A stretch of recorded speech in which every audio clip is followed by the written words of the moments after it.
Good evening, everyone. I hope you all had a wonderful day. Let's head right over into Collectively Rewilding. All right, here we are, and we'll just jump right on into our garden planner, though I think we'll actually spend more time on your reports tonight, right? So let's see, we have a report for Benny, for Tammy, Kendez, and Jacqueline. And so we can move forward on Tammy and Benny's reports tonight. Let's go ahead and jump into, oh, that's not what I meant to do. I don't know why it didn't go where I wanted it to. There we go.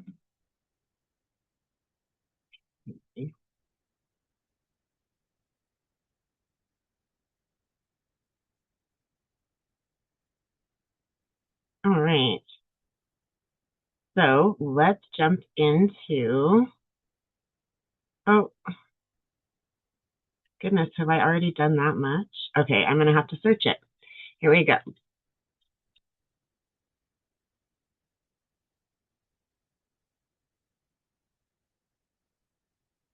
All right, here's Benny's. And we've already gone through the overall temperature ranges for his year. Then what you do is you take that and you put that into a text list inside each of the months, right? And so to make this a little bit more realistic, let me just see if I can print this so that I can see it while we're talking. And it's not going to let me. Darn. Okay. So then we'll just print page 1.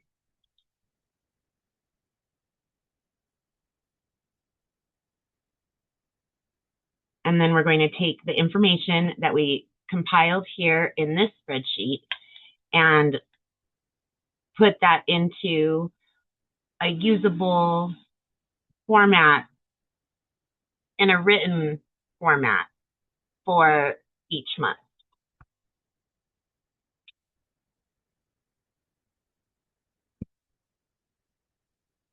All right. So in January, it's cold for Benny. And in December, it's slightly cool to cold. So that means you begin that cold season at some point in December, depending on the year usually. And you're fully into it for 3 months.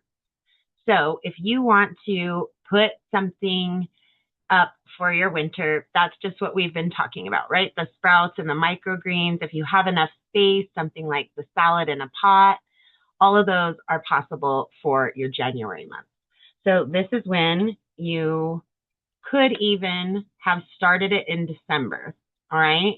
But we're going to say start or continue microgreens and sprout. All right, that's, oh, let me do it like that. We'll actually put this as 1. All right. Oh, and it did it in a nice little list for us. Okay, I have to move around like this. There we go. Start or continue microgreens and sprouts. And then the same would be start or continue the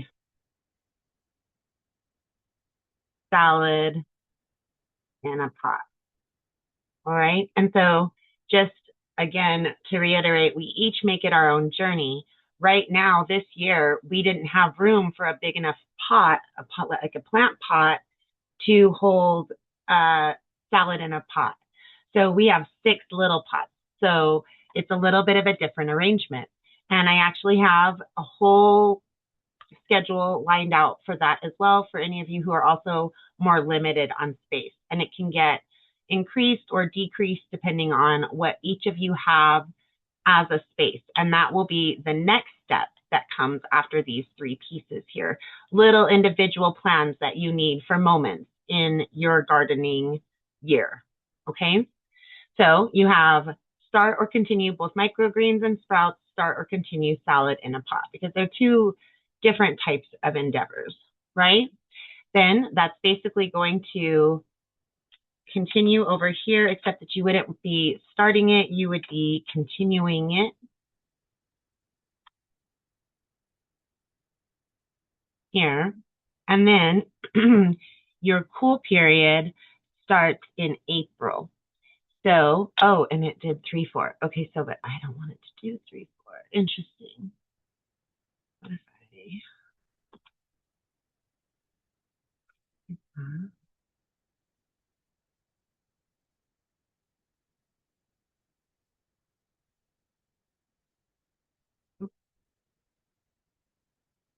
now,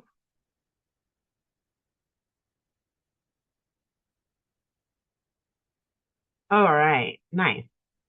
So for March, you would want to, one, finalize microgreens, sprouts, and salad in a pot. If you wanted to keep doing that the year round, you certainly could, but this is where you're going to start going into your cool weather plants outside, where you're going to be prepping for those. So your second piece is going to be start seedlings, start cool temp seedlings, right? Trying to keep it as concise as possible. Then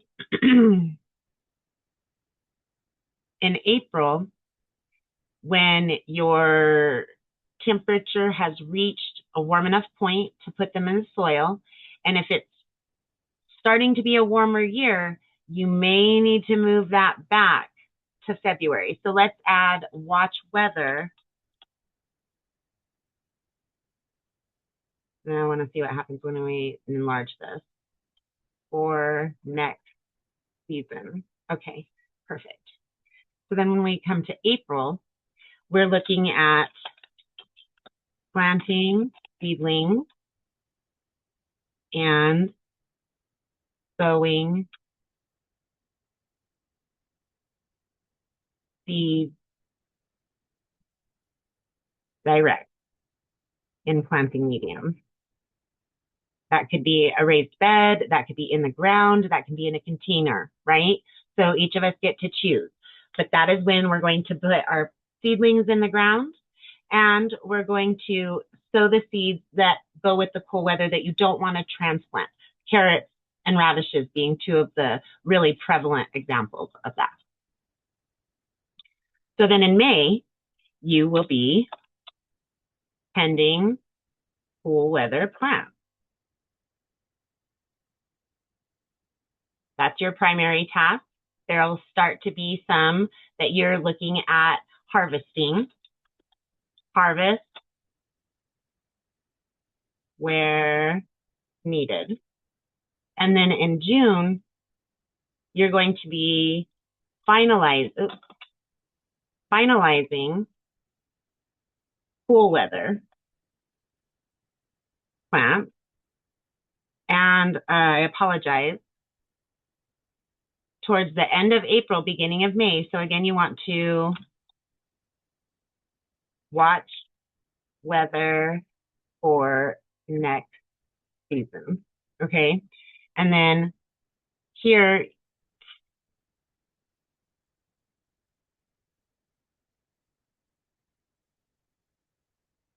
yeah, that's right. Okay, here you want to start seedlings if you haven't started them earlier, depending on watching your weather, right? Now in June, you're still cool and you're gonna start warming up. So towards the end of June, you'll be looking to maybe, let's see, how shall we say this?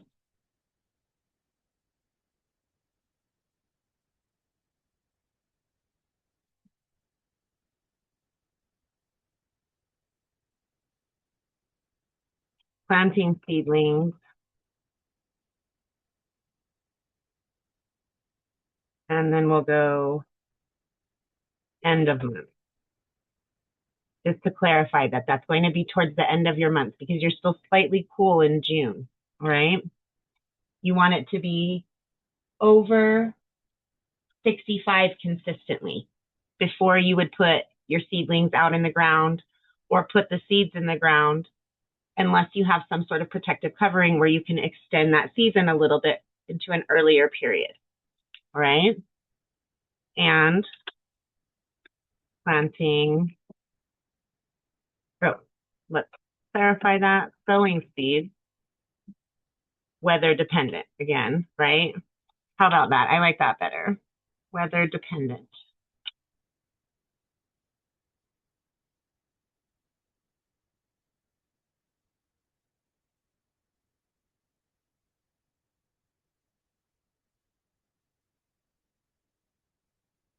All right. Then in July, you're warm and you're already starting to cool. So you really have to, in your area, look at extending your season, both starting it a little early and taking it a little bit longer. You really want those frost protections. You're not really worried about, again, that shade protection. Very rarely are you going to need to worry about that sort of protection for your plants, but you're going to really want, if you want to have tomatoes, peppers, watermelons, zucchini, you need to have an early and late frost protection system in place. All right. And so we won't go through this whole thing. I'll get this finalized and then we'll start working on Tammy's and we'll probably take hers up from July and go through the year so that you can see, what time are we at? No, we have enough. I really like for you guys to see how different it is for each different area. I think that's a really intriguing and enlightening moment for all of us, right? All right, so now when you're going into July, you are warm with that slight cooling. So let's go ahead and say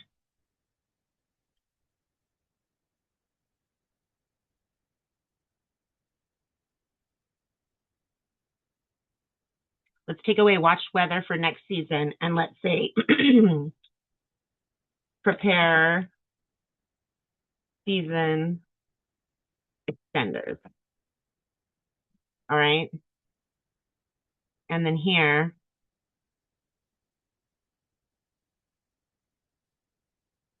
use season extenders. Or is it into July? Yeah. Okay. So season extenders, even in June.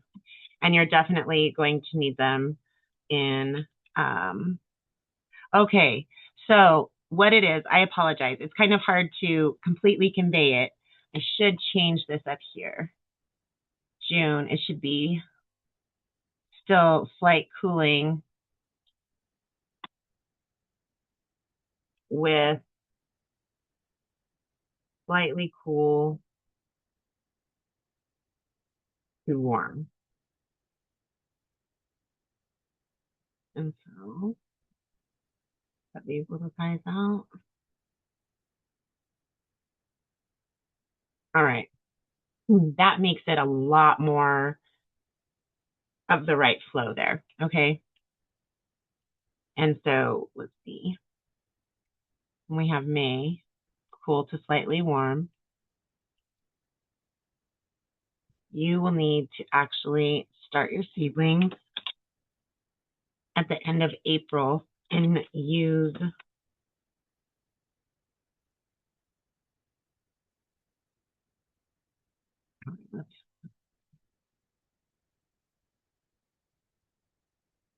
and then we're going to actually just copy these and place those in May. And then this will be pending warm temp plants using season extenders. And that's going to be towards the beginning of June, right? From May into the beginning of June, you're going to need to use those extenders. Then when you get to July, Most years you won't need the extenders in the beginning of the month, but you may need them at the end of your month. All right, because it already starts. No, okay, I apologize. Yeah, this system it's a little bit complicated. It really is. And so that's why I had to redo mine 3 times. And I'm looking from paper to screen while trying to work with you guys at the same time. So in July, it's the only month you shouldn't need season extenders. Okay. And so this is going to be harvesting warm temp plants. And you are going to start cooling at the end of August.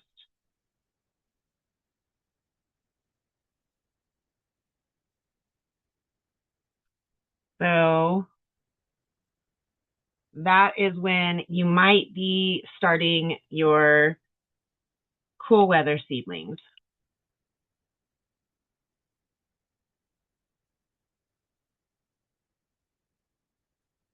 Already, right? And then by August, you want to be finalizing your warm weather plants and looking towards when it cools off enough to, how did I put this? Planting seedlings and sowing seeds. And let's say cool temp seedlings, cool temp seedlings. I think we have start planting, sowing, prepare, start. Let's say start warm temp seedlings. All right.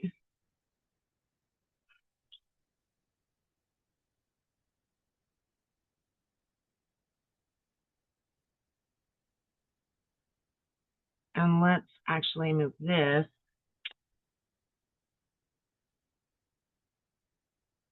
to here.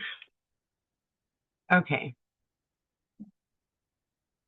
So in January and February, you're working on those indoor grows. At the end of February, you are starting your cool temperature seedlings. In March, you're finalizing your microgreens, sprouts, and salad, and keeping an eye. If it's really still very cold in February, you want to move starting it to March, right? That's just where start, let's go, possible start for cool temp seedlings. And then we'll say possible late start for cool temp seedlings.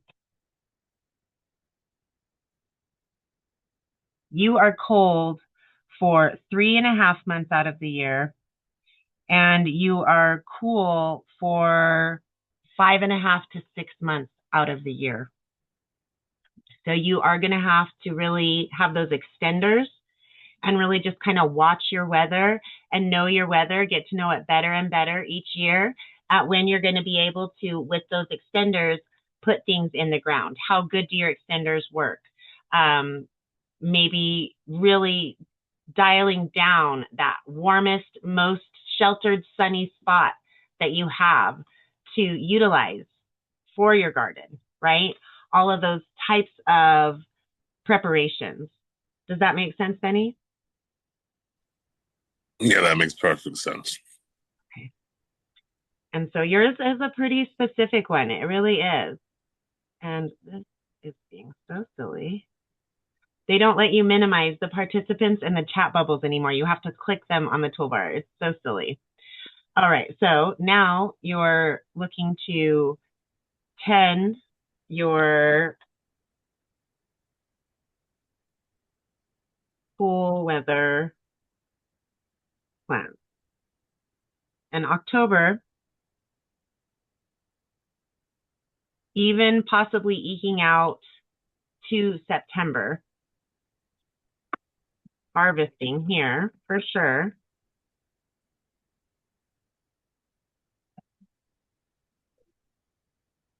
with a possible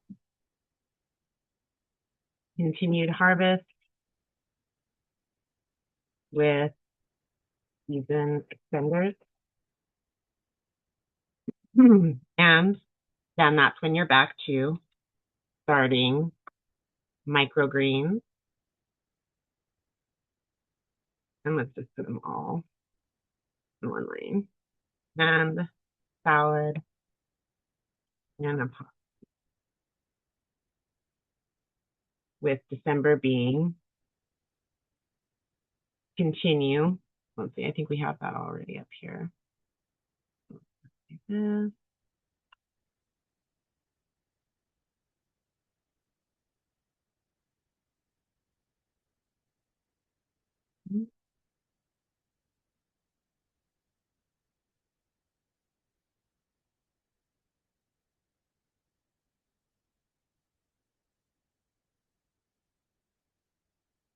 And that'll bring you back up here. Start or continue microgreens and sprouts with salad in a pot.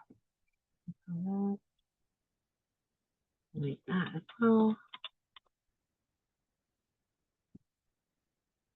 All right. So let me just walk through this with you, make sure that I have it correct for you. You have cold starting in the middle of December. And so you could start your microgreens here, or you don't have to, right? That's really going to make it go for a good long time where you're just continuing to rotate it. So with my setup, I have just the one sprout container, but they're at two different timings. One is at 5 days, one is at 10 days. So once I've harvested the 5 days, I'll start that one again and put it under the 10-day. That 10-day one and the 5-day one, though, they're going to come about the same time. So I'll harvest both of those and then start it again, right? And then with the microgreens, that takes a little bit longer. It's in the seed. So you're looking more at like 20 days. And I'm going to harvest that first one in 20 days, but I'm going to start the next one a week afterwards. So then another week after that, I'll have another round. And then another week after that, I'll have another round. And at that point, I will have started that first tier over again. And so that's how you use your microgreens and your sprouts. And you can just keep those going from November, at the end of November, when you're not really going to be able to be doing anything outside anymore. You can go ahead and choose to start your microgreens. Or you might start them over here, or you could start them here because you still have enough time to do a full round of them before you're worried about possibly starting your seedlings for your cool weather plants that you're going to put in the ground outside. Okay? And then you're going to finalize those microgreens, possibly be putting in the things in the ground, possibly just starting your seedlings at the beginning of March. All right? And then that's where planting your seedlings is going to happen at some point in April. You just have to keep an eye on the temperature. Were you able to start them at the end of February, where you're putting them in towards the 1st of April? Or did you kind of have to wait till the 1st of March so that you're waiting more until like maybe the middle of April to put those seedlings in? All right. Again, season extenders, season extenders, season extenders. You're going to possibly be looking at planting your warm weather plants with season extenders in May, which would mean that you would start them in the beginning of April, probably more towards the middle of April, so that at some point in May, you could put them in with season extenders. That's when you're going to be tending and beginning that really good harvest of your cool weather plants. June comes around. It's really starting to get a little bit warm. You're maybe going to start putting those.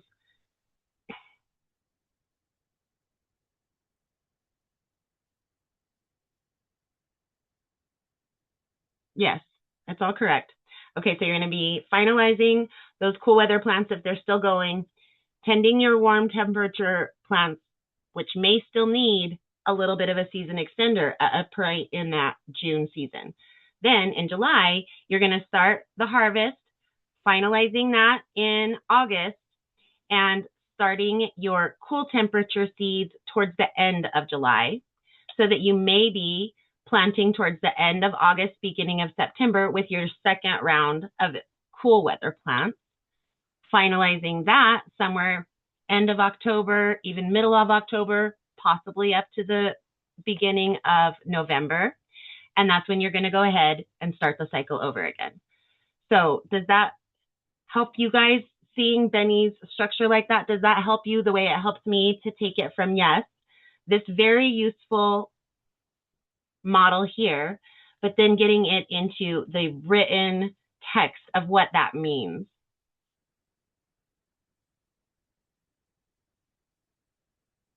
Everybody's quiet. Is that a little complex still? You got to see it again to kind of really begin to follow what it is here? No, I mean, like for me, it makes sense. Wonderful. Yeah, I was definitely looking through what you were showing me. So for you, for things like eggplants, things like that, it's going to be pretty hard for you to manage that. You don't have a hot season. And things with eggplants and in that area, they're looking at over 85 degrees. And so, you might not be able to grow that kind of a plant unless you have the setup indoors, right? Okay. All right. So now you have this and it's all here for you. We're going to get better at this as we go through. And as we get better, we'll need to update you guys' reports. This is something that is going to become very easy to me as I go through it, but I'm still working it out in my own head. And then we need to all go through this in this next season, this next growing year, when we're working it in the actual physical world beyond the paper and see where we need to make adjustments, right? All right, so we have time to check out Miss Tammy's report as well, or we could kind of talk about what we just walked through. What do you guys want to do? Well, I'm definitely going to be looking into everything that you put in my report. I appreciate it. Thank you, Sabrina. Absolutely. And right now, where it's at the beginning of December, you have plenty of time with the microgreens, sprouts, and possibly a salad in a pot or something smaller like what we've got worked out here. Yes, for sure. All right, Miss Tammy, do you want to go through yours like that? I'm down. All That right. doesn't matter to me. Any other questions, guys, before we work through Miss Tammy's report? You got a big class, Miss Sabrina. You got like 10 people. Nice. Well, hello, everyone. Yeah, no question for me, but I know Candace just joined. Candace Yeah. doesn't have a start to hers yet, right? So we could start Candace's, we can work through Tammy's, we can answer questions about this. I really want it to be something that you guys find approachable. So if you have any questions about it, please, please ask.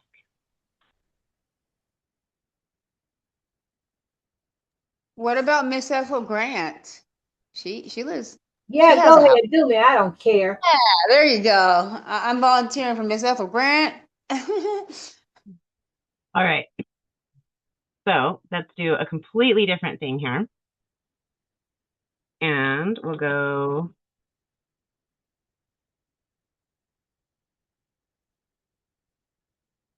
start a new report.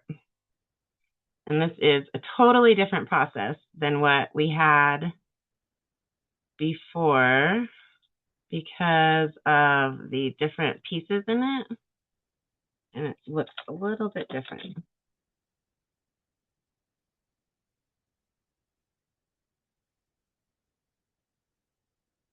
Now we jump over and we have that report, but let me clear these out so that I can find where I'm at. I might have deleted her report, but that's okay. We'll go here and we have this. Oh, I just have to change it here. Okay, that's why. Again, it's a little bit of a different process, so I've got to get used to it as well. All right, now it's all ready. And then we go into, let's delete some of this stuff. Where can I delete? Let's actually just close this. And we'll pull up Google Sheets again. And then have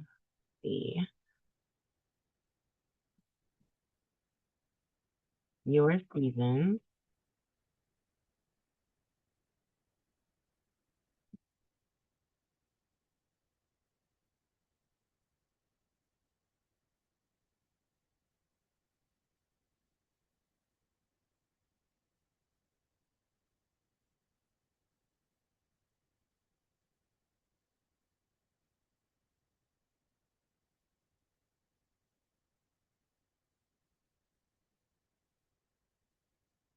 All right, now I think I might have saved.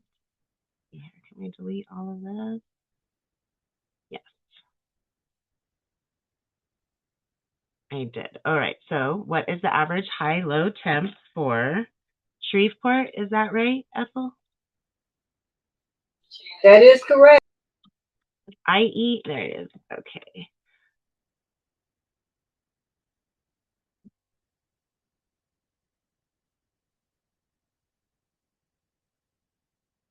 All right, so we are looking at 57 degrees. Let's see, let's get this out here so we don't have to worry about that.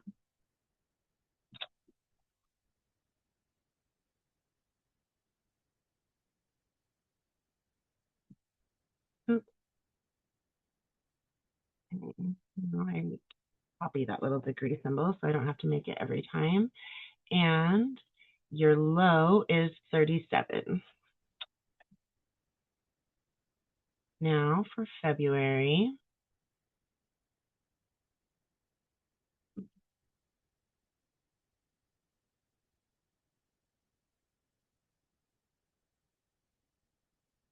and that's going to be 60 and 40. 60, 40. Okay, right here. I'm working too much.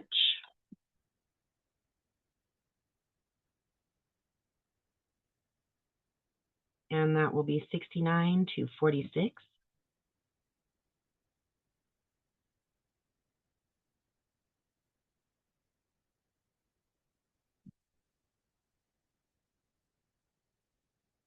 In April,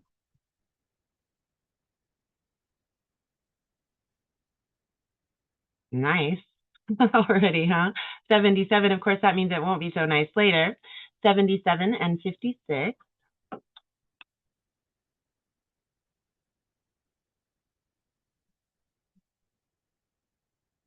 May.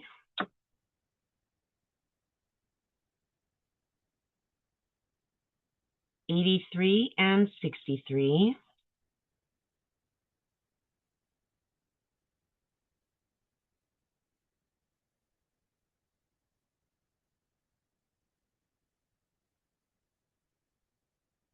Now I'm guessing you're going to be pretty warm. Yeah. For June, 91 to 71. Ouch.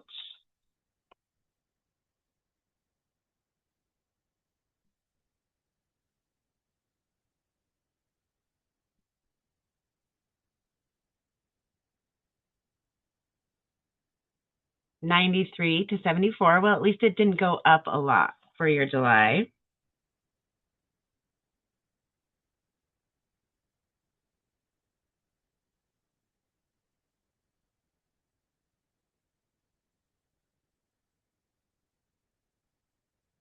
And August is going to be very comparable, 93 to 73.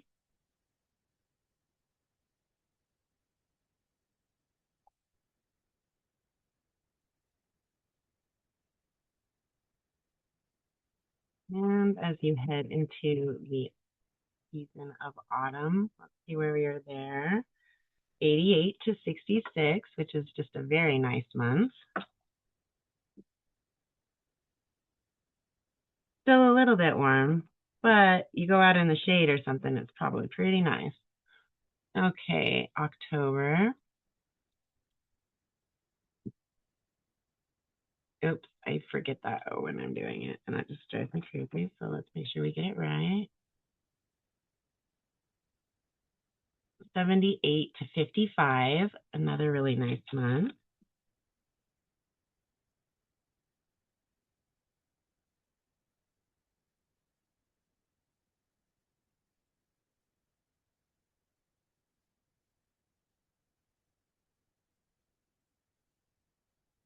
$67 to $45. So yes, still very nice.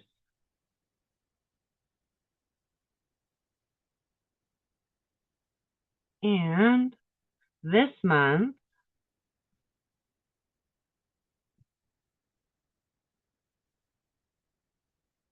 $59 to $39. So definitely not comfortable, but not extremely cold. And what was it? 59 to 40, no, 39. All right. Now, with January 57 to 37, you're already firmly into your cool season here. All right. And I'll add the emojis later. For February, great cool weather month again. You're starting to go warm by March. So cool to slightly warm. By May, you are still a little cool, right? Because you want to get above 65 even at nighttime to be fully into your warm. So you're still slightly cool to warm. Instead of cool to slightly warm, you're slightly cool to warm, right? More towards that warm season. And then by May, you are fully into your warm season. June, you're already tending warm to hot, okay? Because 71 to 91, you're already pushing that hot season. So we're going to say to slightly hot. By July, you are into your hot season.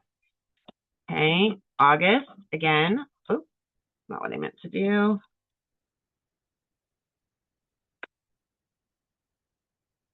You are still in your hot season. Then in September, you're going to be hot to hot. Let's just call it mostly warm. All right, there'll be maybe a little bit of hot there, but you're mostly warm. October, warm with slight cooling. By November, you're cool. And, oops, let's say enter there. By December, you are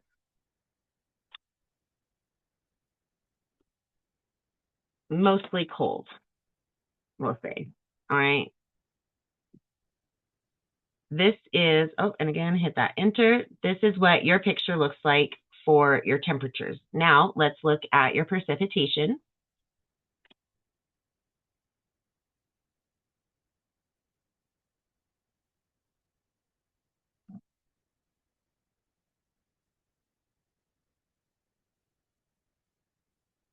All right. In January, 3.9 to 4.4, and we go towards the lower side, the err on the side of caution. Okay. Do that.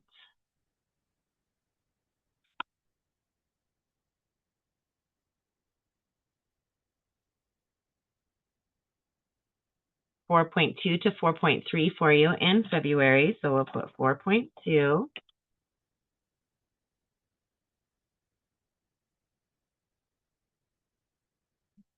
March, 4.9.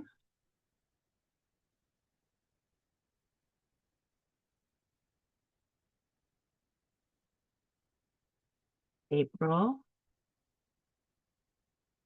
5.1. We'll call that 5.2. It was 5.19.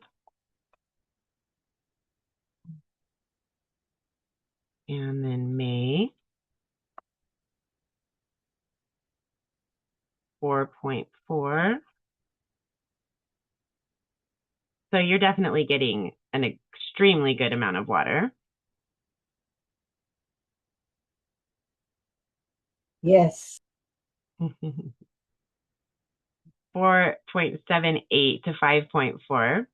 So yeah, that's pretty well 6 inches, right? Is that what it was? 4 point, no, almost 5 inches. Okay, so we'll go with 4.7. That's a lot of inches.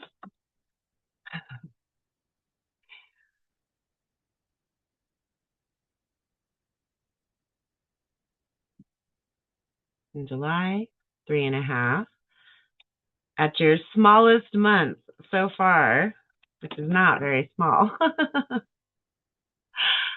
Oh.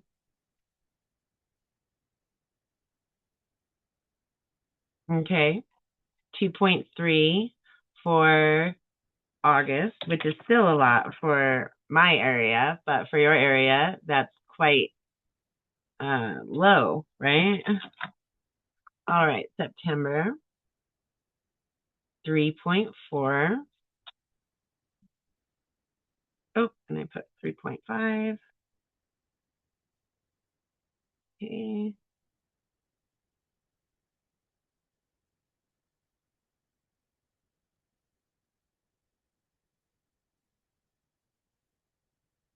Four and a half. And last 2 months,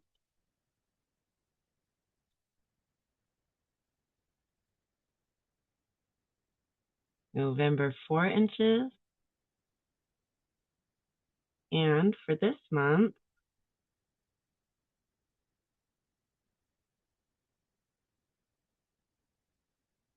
we're going to call that 5 inches. Wow, lady, that is a lot of inches. Merry Christmas to Louisiana. And so you have the ability to probably grow outside year round if you were to want to, if you had some season extenders, some frost cover for your coldest points of December, maybe a little bit in January, a little bit in November, but probably more towards the coldest points of your December month.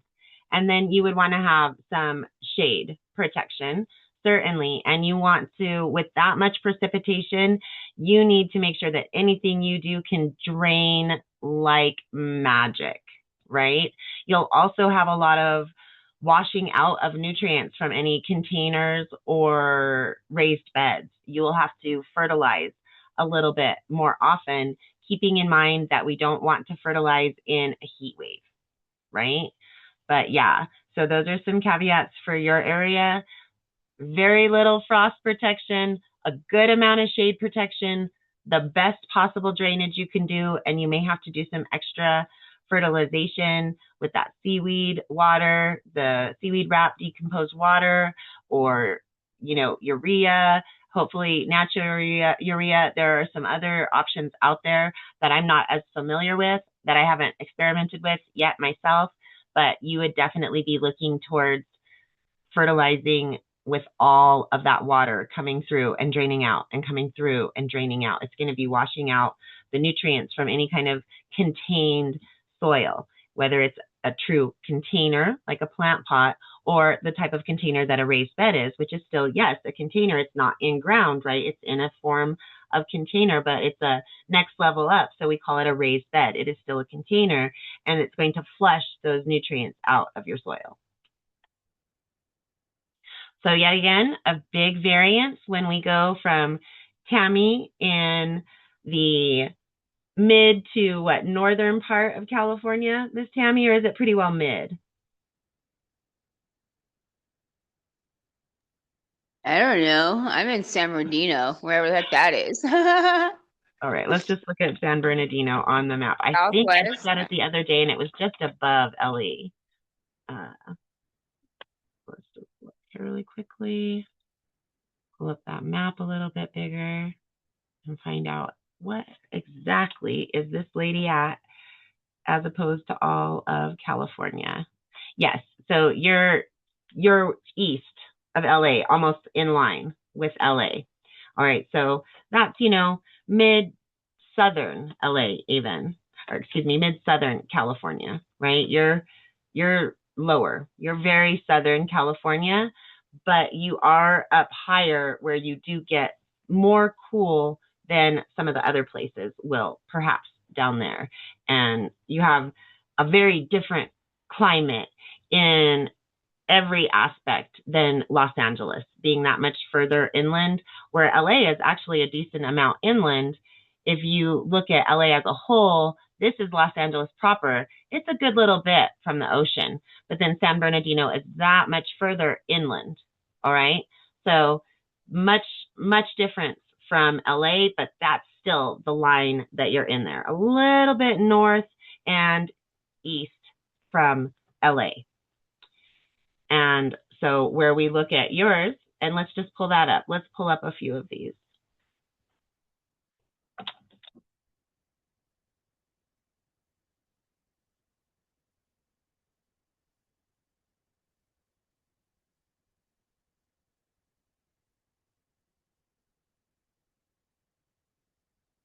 Okay, so here you don't have any cold and you have a lot less hot.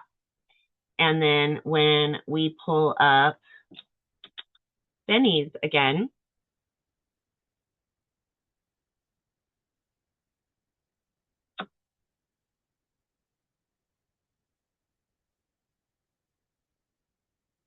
he has 3.5 months of cold and no hot. All right. So there are these huge variances in our country. And we have only talked about the contiguous United States. We haven't gotten to look at one for Alaska or Hawaii yet, which would be a completely different type of variance, right? So I think it's really neat to see what all of you really experience on a month-to-month basis. Where are you at when I'm here in Utah with the snow already come and gone in a 24-hour period, right? It put down maybe an inch at most, and bam, 24 hours later, it's all melted off, to Miss Ethel, who says she has snow occasionally. See, now you're experiencing some of my stuff, right? Here today, gone tomorrow. Oh, how does it feel? Oh, it's becoming more and more like that here in the West as well. Unfortunately, it's not a good thing, but it is. But however, there is just a big difference. You're mostly cold for December, right? Whereas, and I think the emojis really do help to show the difference. But for Benny here, which is closer to what I experienced, look at all the snowflakes, right? So it's just, it's fun to see all of what you guys are going through, for sure. All right, everybody. So thoughts on this overall process, and I will go back here so I remember to finish up Miss Ethel's personal grant. In fact, let me just pull this out. Personal grant spreadsheet. Let me say that again. Personal garden report, and jump back over here into collectively rewilding. So seeing it come together, right? You have now for a few of the reports an idea of what that your seasons chart looks like.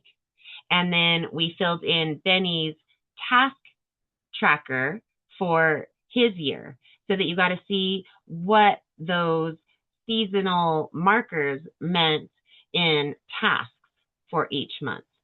And do you think that something like that, along with this here, the gardening planner, that gives you more of the step-by-step for each task, is going to help you to really stay on task time-wise for what you want to do next year?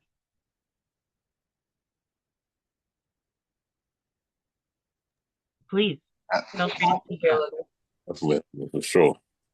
Sure, for Benny. Ethel says a possibility, but Ethel, we know you're just humoring us because you're not going to probably have a garden, is my guess.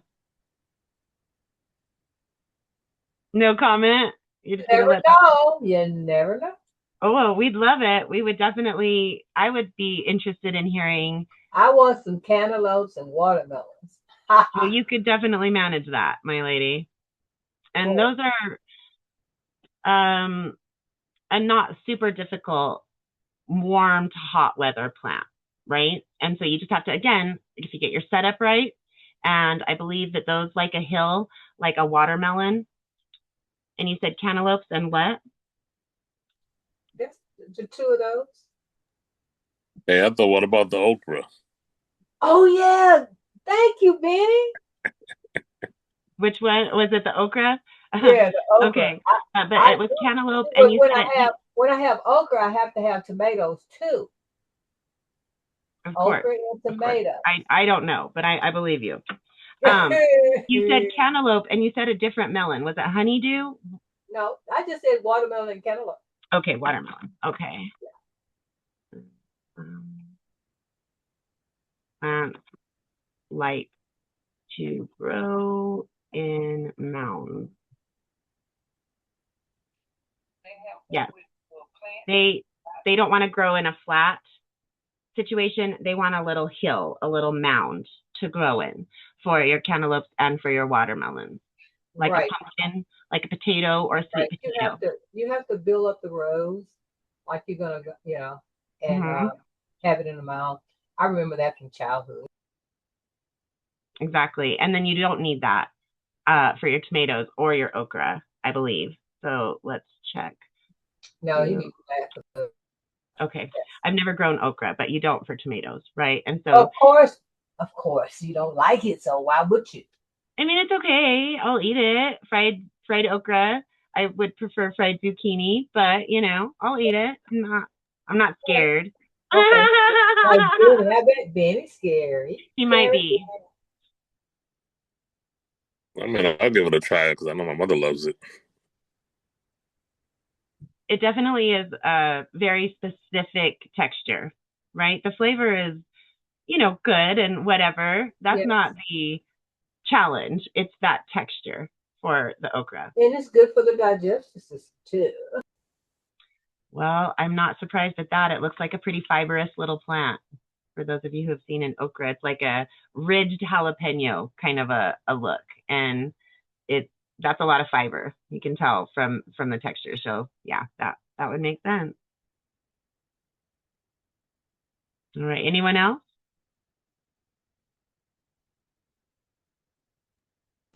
I'd be interested to see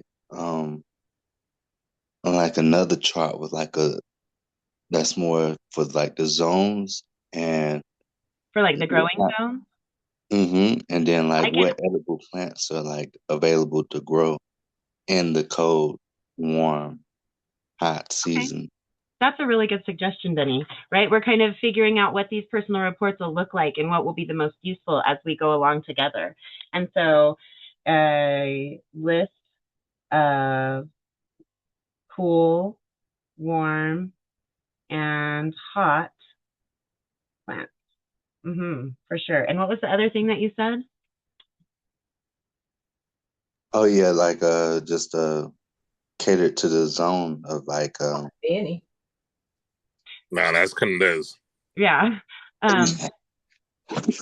They threw me, right? When Benny first started talking, I was like, whoa.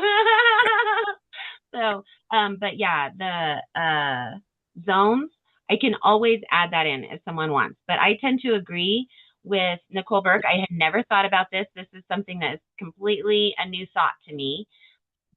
She doesn't like the growing zones because she uses an example like, say, Mississippi and Missouri. I think those states are relatively close and have some commonalities, and you'll find similar growing zones. However, something that's 3 hours away or 5-7 hours away from each of those locations that has the same growing zone will have a completely different sort of niche environment. And so I think that when you look at your locality a little closer than growing zone, you get a lot more benefit. I will absolutely throw growing zones on to any report where someone wants the growing zones. That's what I had started with. If you look at Wendy's report, right? I need to keep this one up though. Her report looks a lot different because, oops, that's not what I meant to do. We hadn't started in fully on Gardenary in any way. And let's see. And it should say, oh, here we go. It has a different look to it. So when we jump in here, this was the original one that we did, and it is totally different. It has the plant hardiness zone. But when you look at this, it to me doesn't in any way speak to, and this was just really hard. The planner didn't work very well with her little area. So I think a hand-drawn planner would probably work out better here. But we were just trying to show that on a shelving system, you could have all of these different plants because Wendy has a really limited amount of space. But to me, this is a lot more dry, a lot less approachable. And so with the system that we're working with, I don't know if I have it pulled up fully here at all. Let me close this and see what we have here. And let's pull up your report, Benny, and show specifically, not only do you have this, which I think really just gives you a better picture by where you're at in the month, the year, right? Then you come into this, and yes, you're going to be watching your weather, especially for you. You have a really kind of temperamental weather system in your area.